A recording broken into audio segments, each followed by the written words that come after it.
I'll pay $50,000 to anyone who can make this baby stop crying. That was the sentence that cut through first class like a box cutter. Head snapped up, a couple of people did that big sigh they do when they want credit for not yelling. And me, I was at the blue curtain with a coffee pot that had given up on life, a borrowed apron and a name tag that still felt like it belonged to someone else. I wasn't scheduled to be on this flight. I was the fill-in they called at sunrise because someone called out sick economy cabin, only smile through turbulence. That was the promise. Until it wasn't. Seat 1A held Grant Whitmore, the guy whose face you see on finance blogs when markets get shaky. But up close, he looked like a dad who hadn't slept, collar, crooked eyes, red hair giving up. And in his arms, 9-month-old Ella, pink cheeks, tiny fists, every breath turning into a siren. We were supposed to be cruising from New York to San Francisco, engines humming drinks, clinking first class draped in quiet. But that cry started low and climbed like a fire alarm. And you can tell when it's hunger, when it's bored, when it's everything is too much.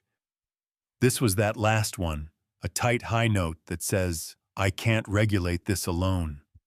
Economy folks softened. They know public crying. They have cried in public. But up front the air gets colder.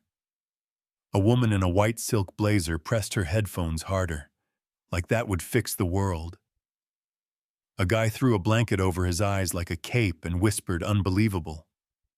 Someone else said there should be a separate cabin for kids, and I swear I felt my jaw set. I told myself to stay in my lane. I had trash to bag and carts to stock and a section lead who smiled with her teeth. But the sound kept cutting, and underneath it was a feeling I knew in my bones from years ago, when my baby brother came home from the NICU with a monitor and a prayer, when my mother taught me to slow my own breathing so his could follow, to hum low, to tap a steady beat on his back so his little body had something to match. Nervous systems talk to each other. She used to say, make yours say you're safe. I pushed the curtain, and the temperature changed. Money has a climate. Eyes flicked up in that way where you are useful if you fix it, and a problem if you don't. And I stood by 1A with empty hands and said, Sir, I think I can help. His gaze hit my name tag, then my face, then the baby all in a blink, and the guy across the aisle did a stage whisper. The help take a swing like this was a driving range, and I let it slide because I have learned not to waste oxygen where it won't grow anything. Grant's jaw worked, pride fighting panic. He'd tried the bottle and the white noise and the consultant-approved bounce, and for a second I saw it. The fear under the frustration. And then he did the bravest thing I saw him do all day. He let go. We transferred Ella like we were passing. A secret, careful hands, her back hot with effort, breath too fast, and I tucked her into that pocket between my shoulder and my neck. Shifted my stance so my center lined up under hers, lowered my breath until the floor, hum, and my heartbeat were the only metronomes in the room. And I hummed nothing. Fancy, just the note my body knows when a baby is drowning in sensation, and my fingers tapped a 3 and 4 along her back. Follow me, little one, follow this. She fought it for a long minute that felt like a year. Scream catching on the curved wall of the cabin, then hiccuped, then gulped, then dropped her shoulders a fraction, and I dropped mine too, and her fists uncurled, and that last sob sigh shivered out of her, the one that always breaks me a little, and the room changed. It wasn't magic. It was practice. It was 1,000 nights with a sick brother and rent due. It was learning to loan someone smaller. You're calm, and 2 minutes later, the storm moved past to the airport. 4 minutes later, the breathing softened into little waves. 7 minutes later, she was heavy with trust, her fingers curled in my apron, and the guy under the blanket pulled it off like he was embarrassed to be seen. Grant looked at me like he was trying to memorize the part of the world that had just made sense, voice gone soft. How did you do that? and I kept my volume low because loud voices wake what quiet ones settle. I grew up with fragile kids, I said. You match their storm until they can match your steady, and he blinked like nobody had ever told him. The first lesson is you, not the gadget, not the app, not the script. Yeah, that happened. For a few minutes, we were a small universe. Me, Ella, the hum, the soft engine roar, and the man across the aisle gave me a thank you with a bow in it. And I looked at him and said, "She was always capable, we just changed the room." And he turned his attention to the window, because sometimes glass is easier than humility. I started to pass Ella back, and that's when the click of heels announced the part of the story that still makes people comment. My section lead called me to the galley, with a smile sharpened to a blade, and the door slid and the smile slid off, and she asked, "What were you thinking?" Without a question mark. Economy assignment, first-class protocols, VIP children, legal risk, brand risk. Do you understand how much you could have cost us if something went wrong? I've had this conversation in so many uniforms, it should have its own W-2.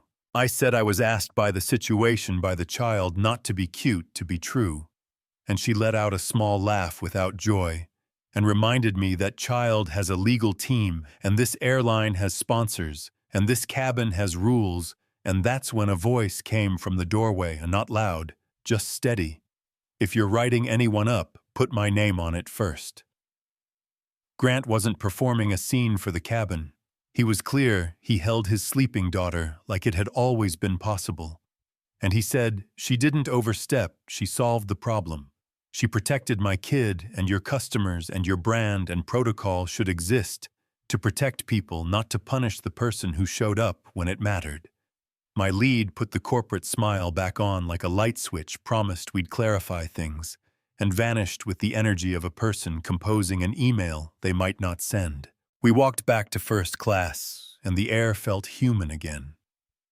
The woman in the blazer avoided my eyes, which is almost an apology. A couple of folks gave the small nod. You give when you saw something and don't know how to say thank you out loud. And Grant tapped the seat beside him, the universal "sit with me a second," so I did. We kept our voices low around sleeping. "Ella," he asked if I do this full time. I said no.